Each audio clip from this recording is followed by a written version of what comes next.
विजु जनता दलर जो आभिमुख्य रही आसी एवं आमर बरण्य नेता श्री नवीन पट्टनायक महोदय जो आभिमुख्य रही सेटा सबु बेले छात्र छात्री मानकर विकास एवं छात्र छात्री मानकर सुरक्षा पाई विगत दिन में भी आपने देखिथिबे आमर नेता श्री नवीन पट्टनायक महोदय ट्वीट जरिया स्पष्ट करथिले जे से एवं विजु जनता दल छात्र छात्री मानक सहित अछंती जो माने आज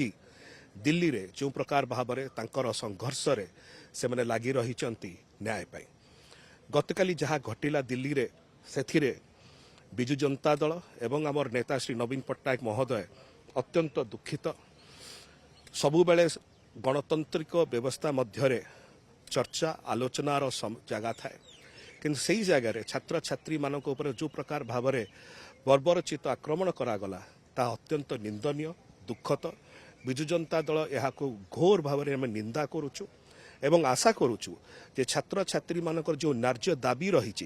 जोटा गत 21 दिन है चली आसूची से न्याय्य दाबी उपर सरकार विचार आलोचना करेंगे